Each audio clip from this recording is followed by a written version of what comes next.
सती जी ने सुना कि यज्ञ तो मेरे पिता का हो रहा है और सब लोग जा रहे हैं। बड़ी उत्सुकता हुई और कहा, देवाधिदेव, मेरे पिता के यहां उत्सव हो रहा है, निमंत्रण नहीं आया, क्या मैं जा सकती हूं?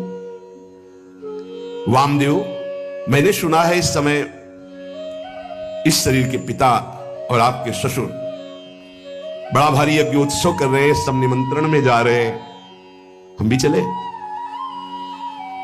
क्योंकि अपने आत्मियों से मिलने का मन करता है।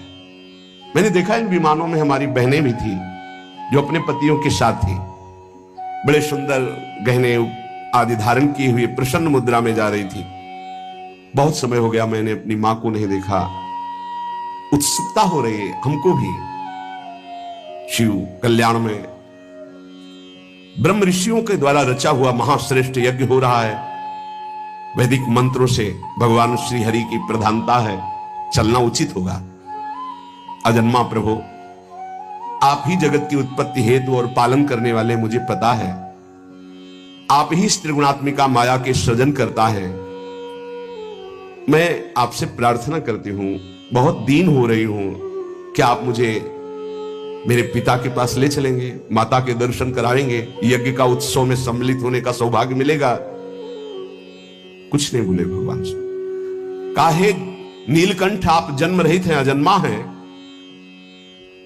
आप में भले उत्साह ना हो, पर मेरा जन्म हुआ है, वो मेरे मां पिता है, मैं दर्शन करना चाहती हूं, उनसे मिलना चाहती हूं। देखो ना आकाश में कैसे राजहंस जैसे उड़ते विमान और उनमें हमारी बहनें जा रही हैं। ऐसी अवस्था में कौन ऐसा होगा जो अपने माता पिता के उत्सव में सम्मिलित ना हो? प्रभु, हो सकता है आपको ऐसा उत्तर देने का मन हो कि उन्होंने निमंत्रण नहीं दिया, तो पति के गृह, गुरु के पास और माता पिता के यहां बिना निमंत्रण के जाना चाहिए, शास्त्रीय सिद्धांत है। ये अंबा जी कह रहे, सती जी कह रहे, भर्तुर गुरुर देह कृतश्च केतनम, गुरु के गृह में, पति के घर में और माता पिता के पास बिना निमंत्रण के जाया जाए, ऐसा शास्त्रीय सिद्धांत। निमंत्रण आए तो खास बात नहीं है, बिना निमंत्रण के भी जाए, गुरु के यहां, पति के यहां और माता पिता के यहां।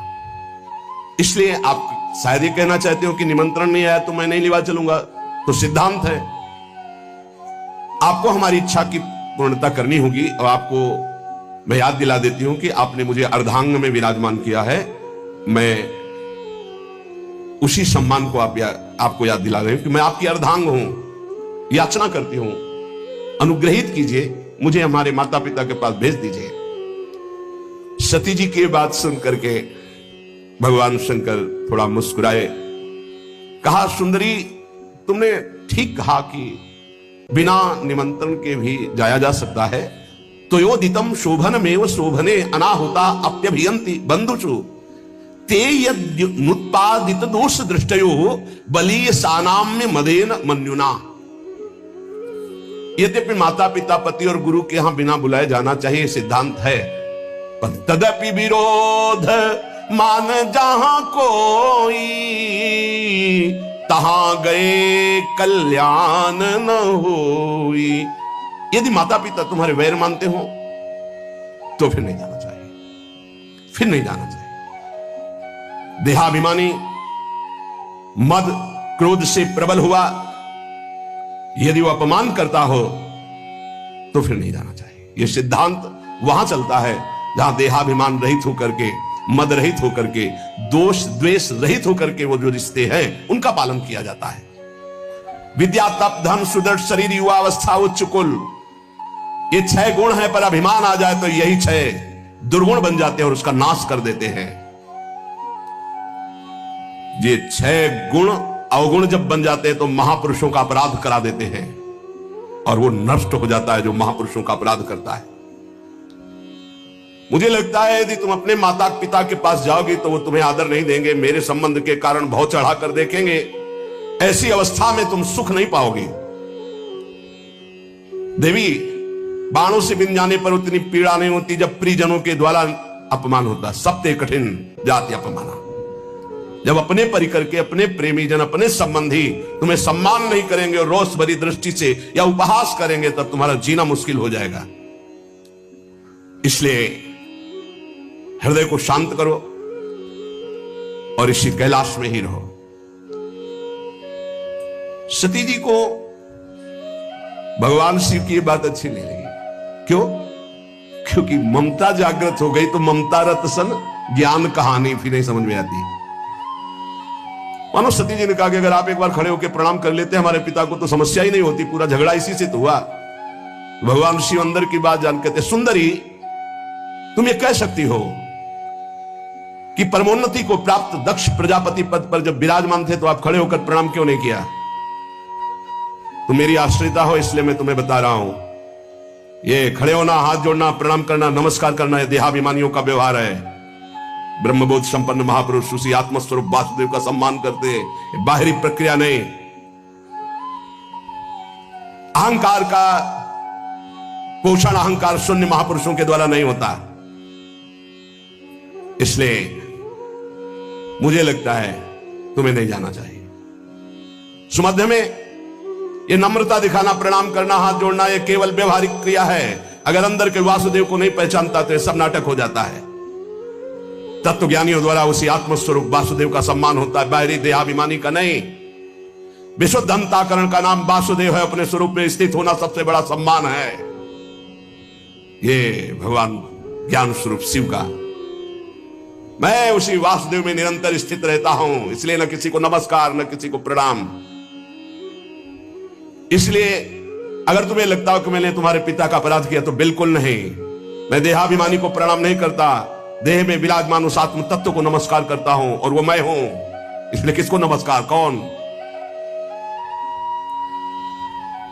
इस समय सती जी को अच्छा नहीं लग रहा है ध्यान में। व्याकुलता देखिए। यदि तुम मेरी बात नहीं मानोगी और जाओगी तो संकेत में बता देता हूं, ये तुम्हारे लिए बहुत ही हानिकारक होगा। क्योंकि जब प्रतिष्ठित व्यक्ति की आत्मीजनों के द्वारा अप्रतिष्ठा होती, अपमान होता है तो उसकी तत्काल मृत्यु का कारण बन जाती है। वो संकेत में बता दिया। भगवान शंकर शांत हो गए। ये देखकर सती जी को बिल्कुल अच्छा नहीं। खड़ी हुई एक बार देखती भगवान शंकर की तरफ कि अगर मैं जाती हूं तो ये रुष्ट हो जाएंगे, क्योंकि आज्ञा नहीं। एक तरफ विमानों की तरफ नहीं जाती हूं तो माता का दर्शन कैसे होगा, कैसे सुहृद जनों से मिलूंगी। बार बार एक क्रास चिंतन हुआ, हृदय चंचल हुआ। भगवान शिव की तरफ रुद्र दृष्टि से देखा और आंसू भी आ गए। इन्होंने आदेश क्यों नहीं किया? समझ नहीं पा रहे अम्बा। भगवान शिव कह रहे हैं जब प्रतिष्ठित व्यक्ति की अप्रतिष्ठा जहां होती है तो मृत्यु से बढ़कर दुखदायी होता है। हो सकता है मृत्यु हो जाए, इसलिए नहीं जाना चाहिए। क्रास चिंतन से ही क्रोध का भयानक स्वरूप आता है। देवी सती थर थर कांपने लगी। एक तरफ शिव प्रेम, एक तरफ माता पितृ प्रेम। रोष भरी दृष्टि से भगवान शंकर की तरफ देखा। प्रधक्षति वैक्षत जात वे पथो, शरीर कांप रहा। रुद्र दृष्टि से देखा। शोक और क्रोध ने बेचैन कर दिया कि आपने आदेश क्यों नहीं किया। और दांतों से ओठ दबाते हुए शिव जी की तरफ रुद्र दृष्टि करते हुए चल रही। और विचार किया मैंने कई बार इनसे प्रार्थना की इशारे से कि मुझे आदेश दे दो, पर आदेश नहीं दिया। ठीक है ना, दो आदेश में जा सकती हूं। देखो यहां त्रुटि हो रही। सदगुरु, प्रिय प्राणपति, पूज्यजन, बिना इनकी आज्ञा के कदम नहीं रखना चाहिए। अगर आज्ञा नहीं है तो बड़ा अमंगल है यदि कदम रख दोगे। लंबी लंबी सांस खींची, भगवान शिव की तरफ देखा और चल पड़ी अपने पिता के घर अकेले। महादेव जी ने मणिमान नामक अपने पार्षद को बुलाया और कहा 10,000 शिव पार्षदों को साथ लो, सुंदर पालकी तैयार करो, बड़ी भारी यक्षों की सेना साथ होनी चाहिए और इनका अनुगमन करो। जाओ पीछे सती। तत्काल सुंदर पालकी की रचना सती जी को विराजमान किया। 10,000 भगवान शिव के पार्षद और हजारों की संख्या में यक्ष सैनिक, क्योंकि कुबेर मित्र हैं भगवान शिव के। नंदिकेश्वर ने कहा प्रभु पालकी से अच्छा रहेगा, मुझे आदेश कीजिए। भगवान के नित्य वाहन नंदिकेश्वर गए, कहा माता विराजमान हो हम पर। मैना पक्षी, गेंद, दर्पण, कमल, समस्त राज सामग्रियां, छत्र, चंवर, शंख, दुंदुभी आदि बजने लगी, चंवर डुलने लगे और अंबा जी विराजमान होकर अपने पिता के घर जा रही, बिना आदेश के, गुस्सा होकर। समस्त शिव पार्षदों के साथ दक्ष की विशाल यज्ञशाला में प्रवेश किया। वहां तो वेदध्वनि गूंज रही थी, बड़े ऊंचे स्वर से ब्राह्मण शास्त्र शीर्षा पुरुखा सहस्राक्षा सहस्रपात, एक दूसरे की आवाज दबाने के लिए होड़ लगी हुई थी। बहुत से अलग अलग वेदियों पर देवताओं की स्थापना हुई थी। दक्ष ने एक बार देखा सती आई, न नजदीक गए, न बात की, न पूछा। भयभीत हो गई सती जी कि क्या जो भगवान शिव ने कहा था वही होगा। पिता ने देखा और कोई आदर नहीं दिया, बहुत घबरा गई। बहनों के पास गई तो ऐसे मुस्कुराते हुए कटाक्ष करते हैं, बिना निमंत्रण के आ गए। हमें तो निमंत्रण भी गया था, भेंट भी गई थी, लिवाने भी गए थे, शायद आपके यहां निमंत्रण तो गया नहीं होगा, कोई लिवाने तो गया नहीं होगा। बहुत चोट सती जी के हृदय में। एक केवल अगर प्यार से मिली तो माता मिली, गले से लग करके। गदगद हो गई सती जी माता के मिलने पर। सती जी ने पूरी यज्ञशाला में देखा, कहीं भगवान शिव का कोई स्थान नहीं। ये देखते ही माता के द्वारा मिला हुआ प्यार भस्म हो गया, हृदय जलने लगा। सर्वलोक महेश्वरी देवी शक्ति की अधिष्ठात्री अंबा, उन्होंने पूरे यज्ञ मंडप पे देखा, सब उत्साहित हैं, कहीं भी भगवान शंकर का कोई भाग नहीं। तो सती जी ने सुना कि यज्ञ तो मेरे पिता का हो रहा है और सब लोग जा रहे हैं। बड़ी उत्सुकता हुई और कहा, देवाधिदेव मेरे पिता के यहां उत्सव हो रहा है, निमंत्रण नहीं आया, क्या मैं जा सकती हूं? वामदेव, मैंने सुना है इस समय इस शरीर के पिता और आपके ससुर बड़ा भारी यज्ञ उत्सव कर रहे हैं, सब निमंत्रण में जा रहे हैं, हम भी चले? क्योंकि अपने आत्मियों से मिलने का मन करता है। मैंने देखा इन विमानों में हमारी बहनें भी थी जो अपने पतियों के साथ थी, बड़े सुंदर गहने आदि धारण किए हुए प्रसन्न मुद्रा में जा रही थी। बहुत समय हो गया मैंने अपनी मां को नहीं, उन्होंने कहा ऐसा नहीं हो सकता कि प्रभु से बढ़कर प्यार माता पिता का हो। अपार क्रोधाग्नि प्रकट हुई, ऐसा लगा संपूर्ण लोगों को भस्म करने के लिए अंबा ने ठान लिया है। कहा दक्ष, अब पिता नहीं कहा, पिताश्री नहीं कहा, दक्ष तुझे कर्मकांड के अभ्यास से बड़ा घमंड है, हमारे प्राण प्रीतम शिव से द्वेष करता है। सती जी का ऐसा बोलना हुआ कि शिव पार्षद टूट पड़े ब्रह्म ऋषियों पर यज्ञ विध्वंस करने के लिए। सती जी ने सबको रुको, जब तक हमारा आदेश न हो तब तक दंड किसी को मत दो। सती जी ने कहा भगवान शंकर परम करुणा में, उनसे तू द्वेष करता है? सब लोग मुझे कहेंगे कि ये दक्ष की पुत्री है, ये शरीर दक्ष से निर्मित है, और तू हमारे प्राण प्रीतम शिव की निंदा करने वाला, शिव का विरोधी, यज्ञ में कोई शिव भाग नहीं। अरे कोई वाणी से भी निंदा कर दे तो सर्वनाश हो जाए, तू तो हृदय से उनसे द्वेष करता है। ऐसा कौन होगा तेरे जैसा जो महादेव से विरोध करे? जो दुष्ट मनुष्य स्वरूप शरीर को और स्वरूप पदों को पाकर अभिमान करता है, शिव की निंदा करता है, आश्चर्य है, आश्चर्य है कि वो अपने सर्वनाश को नहीं जानता। इतने बड़े महान अपराध करने पर भी भगवान शिव ने तेरे लिए कोई दंड विधान नहीं किया। तू महापुरुषों का निंदक, जघन्य अपराधी, दुष्ट पुरुषों में शोभा पाने वाला है दक्ष के प्रति। ये है अपने इष्ट का प्रेम, शिव। ये दो अक्षर जिसकी जिह्वा से निकल गए, कभी कोई पाप उसको दंड नहीं दे सकता। अहो ऐसे पवित्र कीर्ति देवाधिदेव महादेव शिव की तूने अपमान वृत्ति धारण की, तू अमंगल रूप है, तेरे अमंगल रूप से पैदा हुए इस अमंगल रूप शरीर को रखना मेरे लिए असह्य नहीं होगा। जब मैं जाऊंगी तो दक्ष पुत्री कहेंगे भगवान शिव, इसलिए इस शरीर को मैं नहीं रखूंगी। जो मेरे प्राण प्रीतम आराध्य देव के विरोधी अंश से पैदा हुआ ऐसे शरीर को नहीं रखूंगी। है निरंकुश, धर्म की मर्यादा का तूने विस्मरण कर दिया है। आश्चर्य यह होता है कि इष्ट का प्रेम कितना जोर का होता है।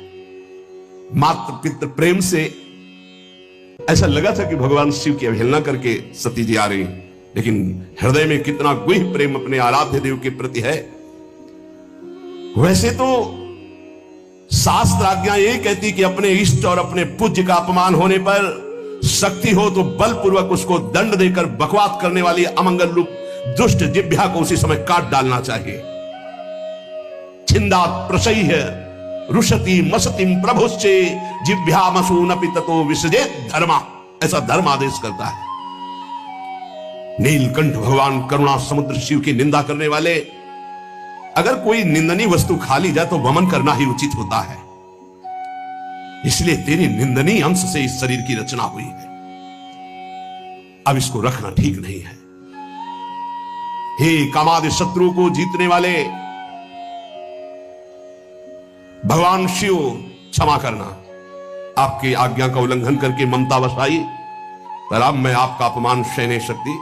आचमन किया, नया पीला वस्त्र धारण किया, आंख मूंदी, योगाग्नि का चिंतन किया। शिव शिव शिव शिव शिव। तत्काल श्री चरणों से अग्नि पैदा हुई और योगाग्नि में शरीर भस्म हो गया। क्योंकि अंबा है, नहीं रखूंगी ये शरीर, तेरा अंश है ये शरीर, ये तेरा अंश है। जब मैं जाऊंगी तो कहेंगे आओ दक्ष पुत्री, ये मैं बर्दाश्त नहीं कर पाऊंगी। अब सब कोई कहेगा ये दक्ष पुत्री सती है, इसलिए मैं अब इस शरीर को नहीं रखूंगी। तूने मेरे इष्ट देव का अपमान किया। जिस शरीर को भगवान शिव वामांग में विराजमान करते थे, महामनस्विनी सती ने तत्काल अग्नि की धारणा की, देखते देखते सबके बीच में भस्म हो गया शरीर। अब तो हाहाकार मच गया, क्योंकि रोकने वाले अब कोई थे नहीं। पार्षदों को सती जी नहीं रोका, भारी विध्वंस मचाना शुरू कर दिया। अब हदम रक्षम ब्रह्म ऋषियों ने उच्चारण किया। ऐसे मंत्र का उच्चारण करके आहुति दी तो यज्ञ कुंड से रिभु नाम के महान प्रतापी दैवी शक्ति संपन्न प्रकट हुए, शिव पार्षदों को मार मार के खदेड़ना प्रारंभ कर दिया। यज्ञ विध्वंस नहीं कर सकते। ब्रह्म तेज संपन्न उन रिभुओं की आक्रमण शक्ति इतनी प्रबल हुई, भाग करके शिव पार्षद कैलाश में आए। इधर देवर्षि नारद जी पहले ही पधार चुके थे। देवाधिदेव महादेव जी की वंदना करके पूरी की पूरी सूचना तत्काल जटा पकड़ी, उखाड़ी और पटक दी भूमि पर। जेव ही जटा उखाड़कर पृथ्वी पर पटका, मानो आकाश को छूता हुआ ऐसा महावीर प्रकट हो गया। ना तो छाती की चौड़ाई दिखाई दे रही थी, ना शरीर की लंबाई दिखाई दे रही थी। ऐसा विराट महान, इतना विशाल था कि स्वर्ग से भी ऊपर उनका सिर हो रहा था। हजार भुजाएं, श्याम वर्ण सूर्य के समान चलते हुए तीन नेत्र, विकराल भयंकर दाढ़े, लाल लाल जटाए, हाथ में हजारों हाथों में अस्त्र शस्त्र। क्या आज्ञा है? भगवान शंकर ने कहा तेरा नाम वीर रुद्र है, तू उठ, मेरे संकल्प से प्रकट हुआ है, और जा दक्ष के यज्ञ को विध्वंस कर दे। और जिन ब्रह्म ऋषियों ने हमारे पार्षदों को दंड दिया, बलात् उनको दंड देकर के यज्ञ विध्वंस करके हमारे पास आओ। देवादिदेव भगवान शंकर की आज्ञा हुई तो वीरभद्र ने परिक्रमा की और चल दिया। उस समय वो जब चरण रखता था तो ऐसा लगता था भूकंप आ गया। ऐसा महान बलशाली भयंकर सिंहनाद करता हुआ कराल त्रिशूल हाथ में लेकर यज्ञ मंडप की तरफ दौड़ा, मानो काल दंड स्वयं पधार रहा हो। ऐसी गर्जना की यज्ञ मंडप में लगा कि आकाश से बिजली टूट गई और कैलाश से गर्जना प्रारंभ की। जितने बुद्धिमान ऋत्वज थे वो तो लघुशंका जाना, बोले जाओ महाराज। वो समझ गए कि अब कुछ प्रसाद लंबा होगा तो 50 ब्रह्म ऋषि तो लघुशंका के बहाने निकल गए। कहा तो इशारे की केवल जरूरत है। ब्राह्मण लोग जनेऊ पहनते ना, इसका मतलब होता है कि लघुशंका जाना। जो अपने तप अभिमान मंत्र बल के की पार्षदों को मार के मंत्र बल से भगा दिया था, वो वहां बैठे रहे। दक्ष प्रजापति को मूर्छा से आने लगी। अब ये तो लगा है कि सती जी भस्म हो गई हैं, तो सती के पति कुछ करेंगे जरूर। संहार मूर्ति भगवान रुद्रदेव के द्वारा ये जो वीरभद्र है, प्रलय कालीन की अग्नि के समान जटाएं फहराता हुआ, हजारों भुजाओं में अस्त्र शस्त्र